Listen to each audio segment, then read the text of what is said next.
인생을 다르게 사는 것과 틀리게 사는 것은 분명한 차이가 있습니다. 틀리게 산다는 것은 말 그대로 잘못된 인생을 산다는 것이죠. 다르게 산다는 것은 그 사람의 인생을 살아가는 삶의 방식이 보편적인 사람들과 다르다는 것입니다. 자기 인생을 세상의 가치관, 보통의 사람들이 살아가는 데 맞추지 않고 자기 삶에 있어서 진정한 가치를 붙들고 그 가치를 위해서 살아가는 사람이 다르게 사는 사람입니다. 저와 여러분은 예수 그리스도라는 새로운 가치를 소유하게 되었습니다. 이 가치는 영원한 생명이고 우리에게 하나님 나라를 공급하는 힘의 근원이에요. 그렇기 때문에 우리는 세상과 다르게 살아야 되는 것입니다. 그것은 가치가 다르기 때문에 그런 것이에요. 주님께서는 우리에게 말씀하십니다. 세상과 다르게 살아가라. 그 이유는 우리의 신분이 다르다는 것이에요. 우리의 신분이 하나님 나라의 거룩한 제사장이기 때문에 다르게 살라는 것이에요. 제사장은 자기 마음대로 사는 것이 아닙니다. 하나님께 예배하며 언약의 이스라엘 백성들이 늘 하나님을 경외할 수 있도록 자신의 생각과 자신의 가치관, 자신의 판단들을 다 주께 복종시키고 하나님 말씀의 법도 속에 자신을 복종시키는 사람을 제사장이라 하는 것입니다. 그렇기 때문에 우리가 하나님의 거룩한 제사장이 되었다면 우리는 반드시 다르게 살아야 됩니다. 에베소서가 교회가 대체 무엇인가? 교회에 대해서 가르치고 있다면 골로새서는 그리스도는 대체 누구신가? 복음은 무엇인가? 소위 기독론에 대해서 이야기를 하고 있습니다. 사도 바울은 1장과 2장을 통해서 그리스도는 누구신가? 예수는 누구신가? 그리고 진리신 이 예수 그리스도의 복음 위에서 우리가 흔들리지 않고 진정한 복음의 올바른 교리를 붙들고 살아가도록 그리스도에 대해서, 복음에 대해서 아주 논리적으로 진술을 하고 있습니다. 그 다음에 오늘은 3장, 4장에서부터는 너희가 진실로 그리스도를 믿는다면은, 너희가 진실로 주 예수 그리스도가 너희의 생명의 구원자라면은 너희는 이렇게 살아라는 것이에요. 그리스도와 연합해서 너희가 하나가 되었다면 영원한 하나님의 아들, 우리의 생명의 주 예수 그리스도를 구주로 모신다면 다르게 살아가라는 것입니다. 우리가 여러분 그리스도를 구주로 모신다면 어떻게 살아야 되겠습니까? 첫 번째는 참된 가치를 구별하고 그 가치를 붙들고 살아가야 됩니다. 1절, 2절이에요. 우리 1절, 2절 말씀을 다 함께 합독하도록 하겠습니다. 시작. 그러므로 너희가 그리스도와 함께 다시 살리심을 받았으면 위의 것을 찾으라. 거기는 그리스도께서 하나님 우편에 앉아 계시느니라.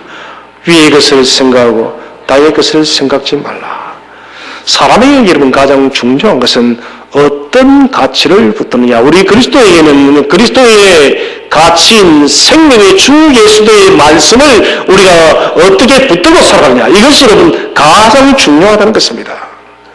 가치관이 정확하게 정립되지 않으면 그 사람은 바른 길을 살아갈 수 없습니다.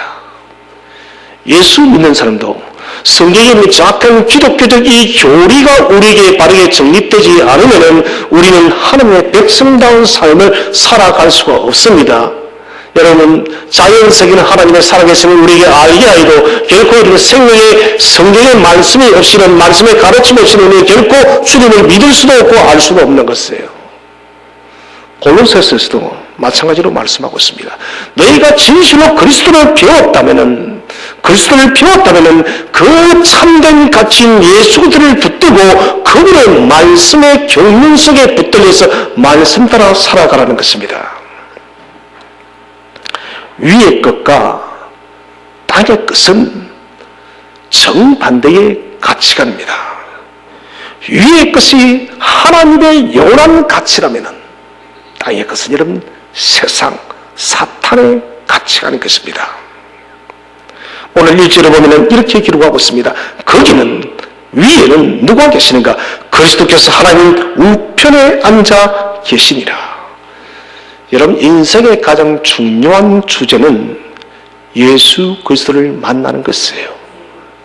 그분을 만나고 그분을 닮아 살아가는 성화적 삶을 사는 것이 가장 중요해요. 우리가 예수를 믿고 성화되어서 살아갑니다. 매일매일 변화되어져 가는 것입니다. 이것이 성화됐습니다. 성화의 끝이 뭐냐? 그것은 영화입니다. 영원토록 거룩해지는 것은 완벽한 거룩함이에요. 우리가 여러분 왜 하나님 나라에 가면은 영화가 되어져야 될까요? 왜 완벽하게 거룩해져야 될까요? 이것은 굉장히 중요한 문제입니다. 칼빈은 기독교 강요에서 말합니다. 성도가 하나님 나라에서 이런 영화로운 존재가 되는 것은 하나님이 영화롭기 때문에 그래요. 하나님이 영화롭고 하나님께서 거룩하시기 때문에 죄를 가진 우리가 여러분 영화로워지지 않으면 하나님과 함께 살 수가 없는 거예요. 그래서 우리가 하나님의 은혜로 거룩해지는 거예요. 완벽하게 거룩해지는 것입니다.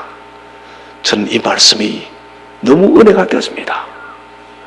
우리를 영화롭게 한 것은 다른 것이 아니라 하나님과 함께 살도록 하기 위해서 하나님 나라를 천국을 우리에게 유업으로 주고 그 천국에서 영원토록 성부, 성자, 성령 삼위 하나님과 함께 교제하며 살아갈 수 있도록 주께서 우리를 그렇게 완전하게 변화시켜 준다는 것이에요. 그 영화의 시간이 오기까지 우리가 해야 될 것은 바로 성화입니다. 그것은 구별되진 거룩의 문제예요. 주님을 어떻게 닮아갈 것인가? 이것은 여러분 삶의 의지적인 결단입니다.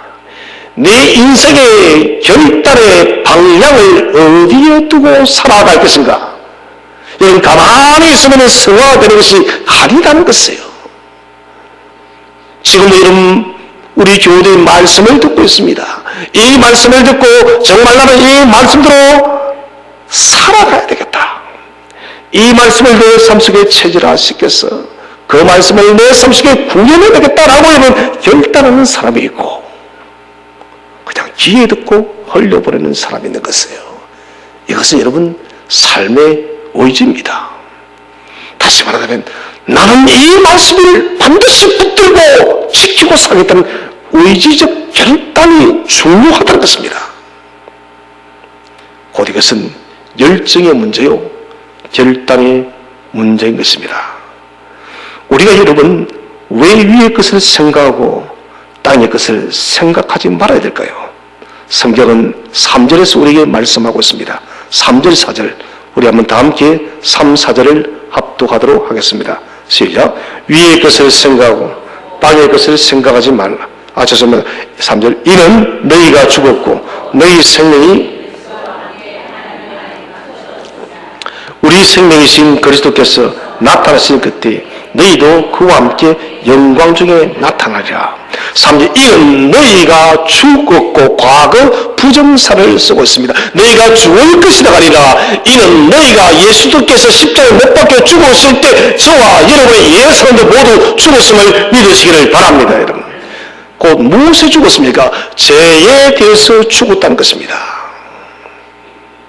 이것은 앞에 다네티라는 것은 영적 죽음을 말하는 것입니다.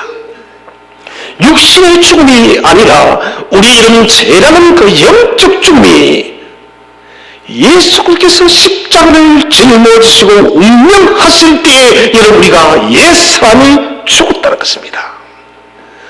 우리가 여러분 죄에서 이제 죽어졌고 우리 속에는 무엇이 살았는가? 너희 생명이 그리스도와 함께 하나님 안에 감추어졌었습니다.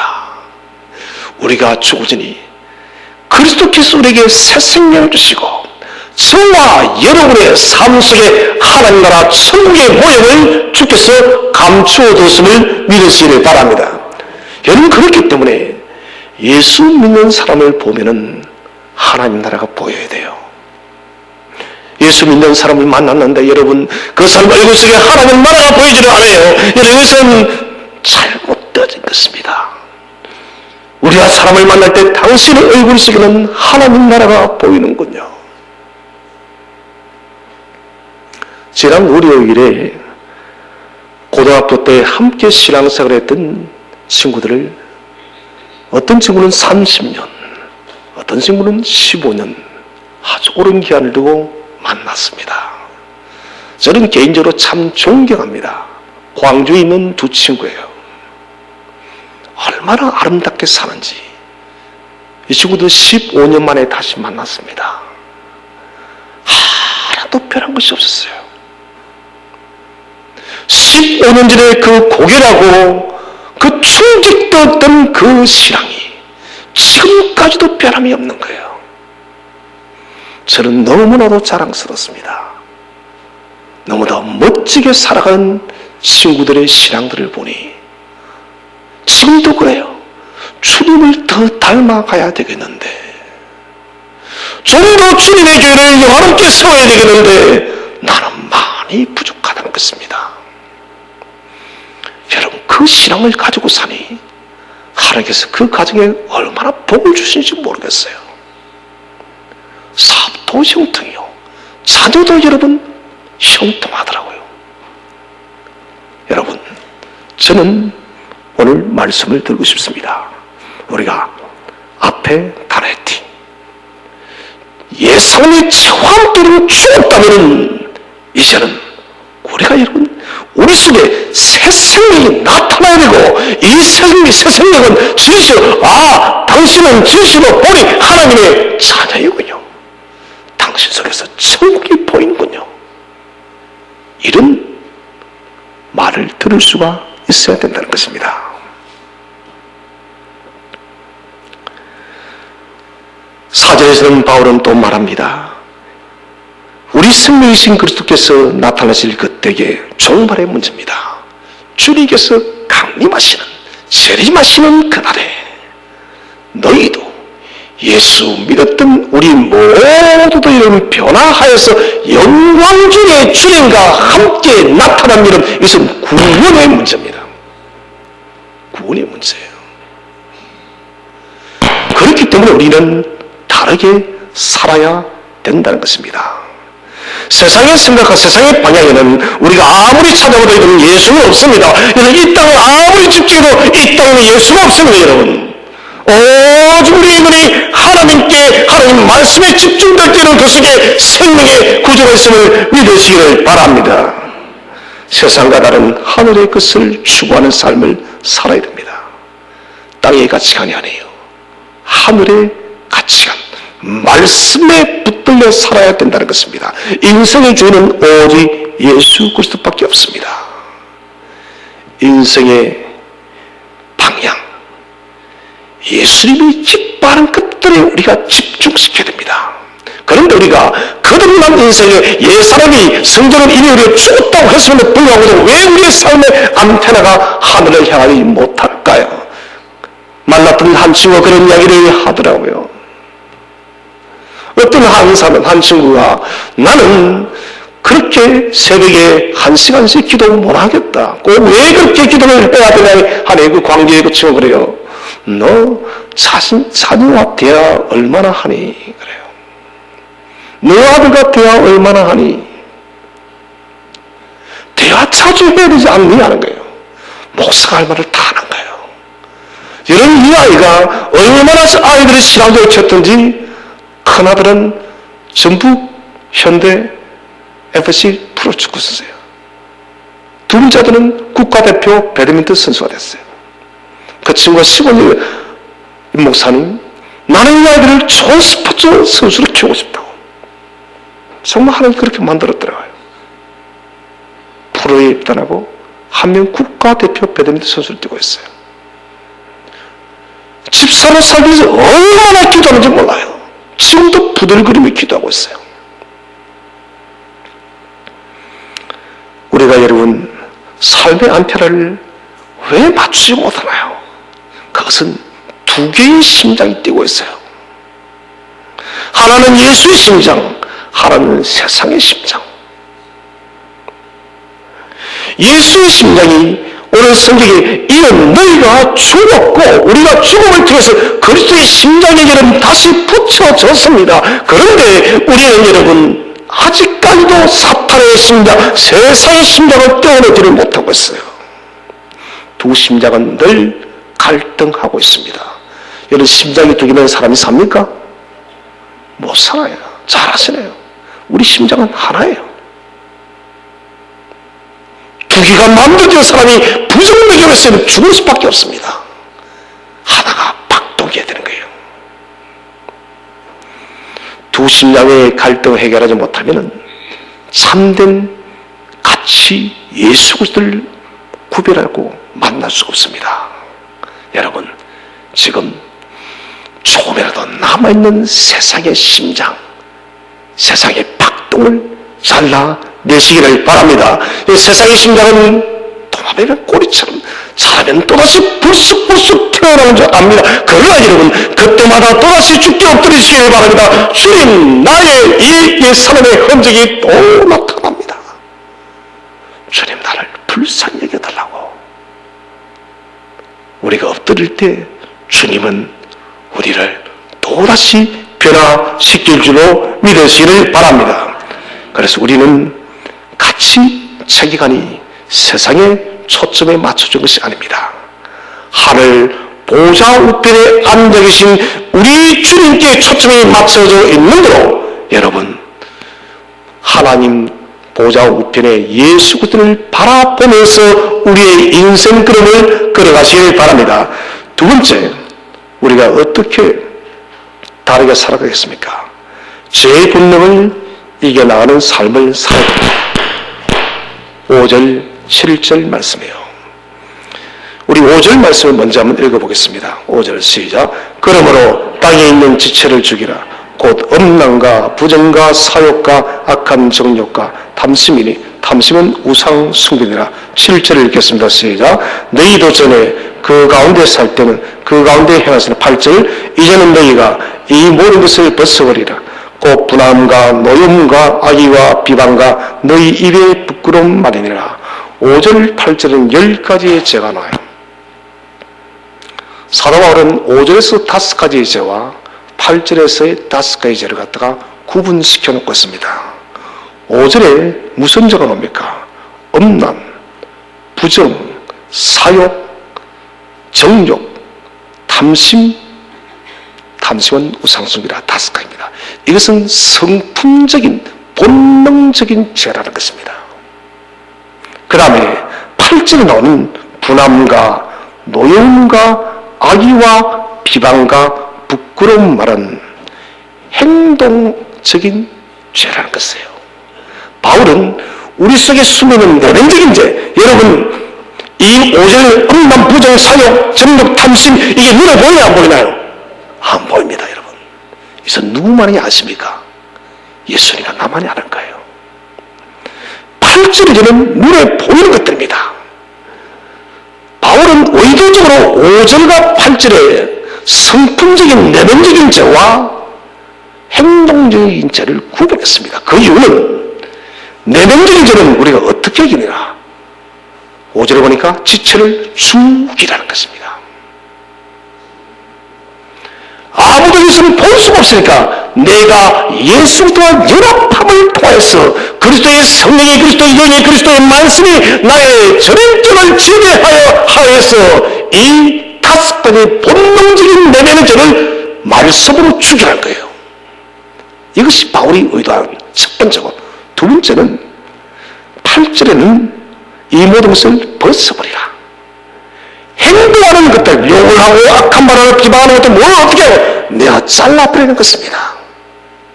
아, 저분을 만나니까 저는 저분이 불평과 원망과 비방의 사람인데 지금 만나보니까 그런 말이 없어 뭡니까? 벗어버린 거예요. 여러분 제가 지금 입은 옷이 여러분 악취가 납니다.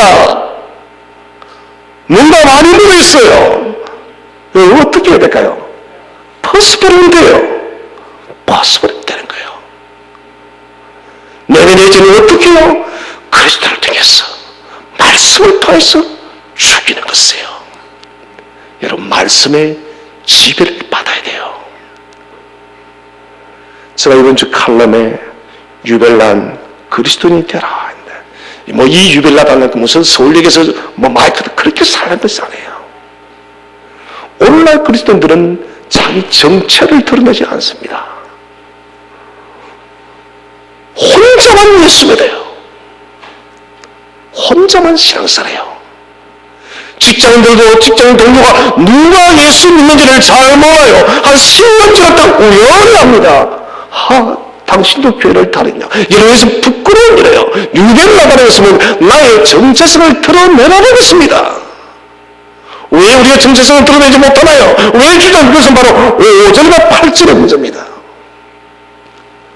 우리가 이런 죄들을 내면적 죄와 행위적 보이는 죄에서 우리가 단호하게 돌아서지 못하는 우리의 삶, 여러분, 우리는 선언해야 됩니다. 내가 예수 믿는 것을 선언하고 나면 우리는 모든 것에 조심스러워질 거예요. 모든 것이 조심스러워집니다. 5절의 죄는 여러분 본능의 죄입니다. 음란, 부정, 사욕, 정욕, 탐심. 그런데 이 죄의 내면적 죄의 근본이 뭐냐? 사도 바울은 탐심이랬습니다. 탐심을 출석을 해놨어요. 그것이 뭐라고요? 우상숭배라는 것입니다. 우상의 숭배에서 탐심을 통해서 모든 여러분 죄가 발생한 거예요. 음란, 부정, 사욕, 정욕. 따라서 여러분 탐심이라는 그 뿌리가 먼저 우상숭배가 뭡니까? 세상을 사랑하는 거예요. 정욕을 사랑해요. 하나님의 다른 모든 것을 나의 신으로 세워보는 것이 우상숭배입니다. 여러분, 거기에 대해서 우리가 해결하지 못하면 우리는 결코 인간의 본능적 죄에서 자유할 수가 없다는 것입니다. 그렇기 때문에 우리가 5절, 8절의 이 죄에서 이기기 위해서는 주님의 통제 안에 있어야 됩니다. 말씀 안에 살아가야 되는 거예요. 그리스도 안에 거하기 위해서 여러분 치열하게 몸부림을 쳐야 된다는 것을 여러분 한국교회 800만, 천만에 800만 되어졌습니다. 800만이면 못해요. 여러분 교회가 웃음거리가 되고 있는데 100명이 지나가도 여러분 예수 믿는 사람들이 아닌지 구분이 되지 않는다. 여러분 이 심각한 문제예요. 믿는다는 것은 증명하는 것입니다. 믿는다는 것은 주님께서 지고하신 십자가를 짊어지고 십자가의 종원길을 걸어가는 것이 믿는 것이에요. 여러분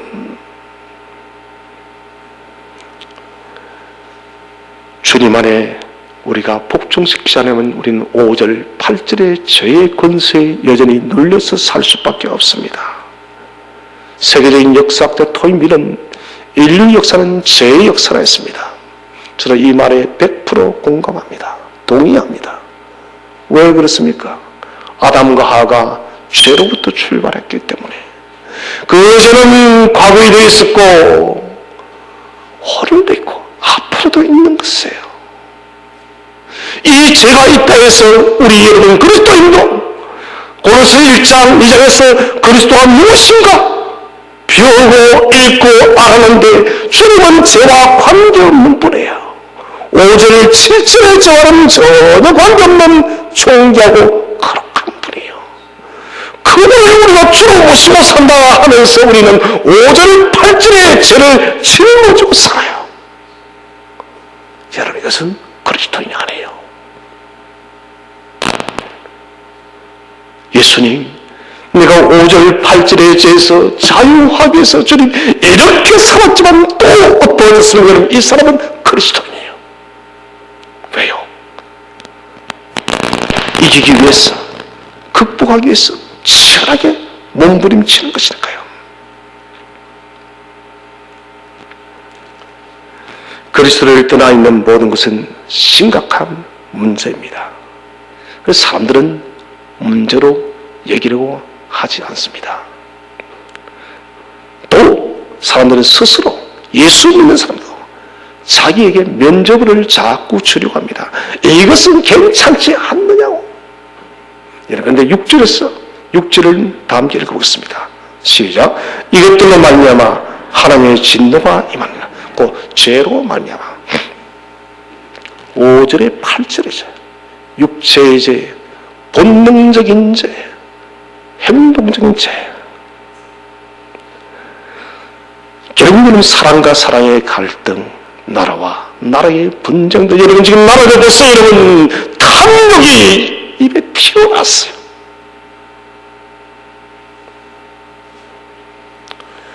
이 모든 것들의 근본적인 것은 땅의 것을 내어 자신을 두르고 있는 이 죄 본능들을 이기지 못하기 때문에 여러분 민족은 민족끼리, 개인은 개인끼리 이렇게 분쟁과 갈등 속에서 살아간다는 것입니다. 땅의 것을 좀 더 가지고 있다는 것입니다. 여러분 대체 그래서 어떻게 하겠단 말이에요. 여러분 그래서 여러분 그 질문을 치고 갈게요. 여러분 그 물리좀 산 자녀들이 대대소서 뭐 복될 것 같아요. 여러분 아니에요. 여러분 우리나라에 올 초에 들어온 비행기가 스텔스기입니다. 이제 계속 더 들어오죠. 이 스텔스기는 우리가 알다시피 레이더에 걸리지 않습니다. 레이더를 보면 조그만 점처럼 보입니다. 무슨 잠자리처럼 모기처럼 새처럼 그렇게 보이기 때문에 이것은 여러분 잡을 수가 없어요. 스텔스란 이 뜻은 은밀하게 남이 알지 못하게 하라는 뜻이 바로 스텔스예요. 죄라는 것이 우리 영적인 레이더 말씀을 피해서 조용하게 스텔스기처럼 파고들어서 여러분 우리를 감염시키고 있다는 거예요. 여러분 왜 그렇습니까? 우리 영적 레이더 말씀의 금을 우리가 날카롭게 세워놓고 있지 않기 때문에 죄가 파고드는 거예요. 병 중에 이런 병이 있습니다. 갱걸리 뉴로파디라. 아주 어려운 이름이에요. 갱걸로 뉴로파디라. 이게 무슨 병이냐면 통증을 느끼지 못하는 병이에요. 팔이 부러져도 아프지가 않아요.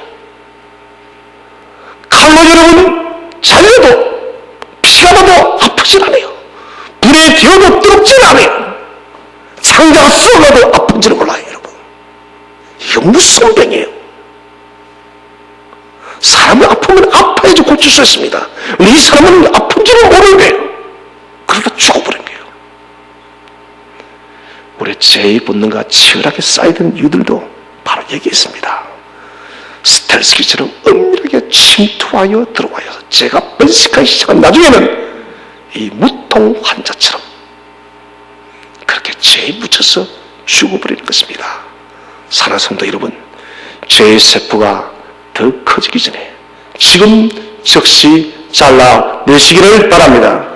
세 번째 우리가 다르게 살기 위해서는 새 사람의 옷을 입고 책임 있는 삶을 살아야 됩니다. 9절 10절에요. 우리가 여러분 예수 그리스도를 통해서 이제는 유전자가 바뀌었다고 했습니다. 사탄의 유전자에서 예수의 유전자로 우리 9절 10절 말씀을 다 함께 한번 읽어보겠습니다. 9절 10절 시작. 너희가 서로 거짓말을 하지 말라.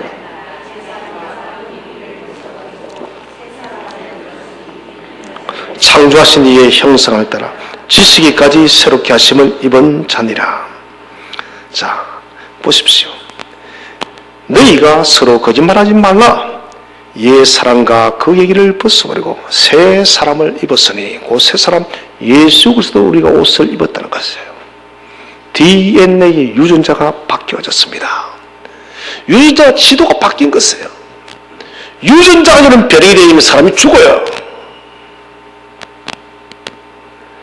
유전자가 새로워졌으면 새로운 유전자 지도를 그려야 됩니다. 어떤 여러분 한 곳에 완전히 신도시가 들어섰습니다. 그런 여러분 옛날 지도는 필요가 없는 것이에요. 새로운 지도가 있어야 되는 것입니다. 전에는 우리 속에 사탄의 지도가 우리를 지배하고 있었습니다. 그런데 우리의 옛사람이 사라지면 어떻겠어?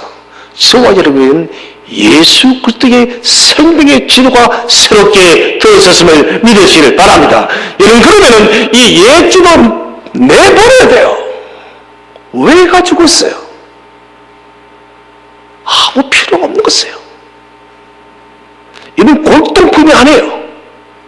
골동품이면 돈이나 되겠지만 그런 거 아니거든요. 반드시 내버려야 됩니다. 유전자가 바뀐 사람, 어떤 삶을 살아야 되는가? 오늘 10절에 보니 이는 자기를 창조하신 이의 형상을 따라 하나님의 형상을 회복하라는 것이에요. 사람은 타락함을 통해서 갈비는 말합니다. 완전한 하나님의 형상을 잃어버렸다고. 우리가 예수들의 성경을 통해서 듣고 믿음을 통해서 이 하나님의 형상이 점진적으로 회복되어지라고 믿으시기 바랍니다. 우리는 예배를 드리고 나면 우리가 내 영혼이 마음인지 기쁘고 은혜 받았다 이 말을 합니다. 왜 그러냐? 우리 형상이 회복되어졌음을 믿으시기 바랍니다. 여러분, 하나님의 형상이 회복되어졌기 때문에 우리가 은혜를 입었다, 마음이 기뻐 이렇게 말을 하는 거예요. 그래서 예배가 그만큼 중요하다는 것입니다. 그래서 하나님의 형상을 따라 지식에까지 새로지라.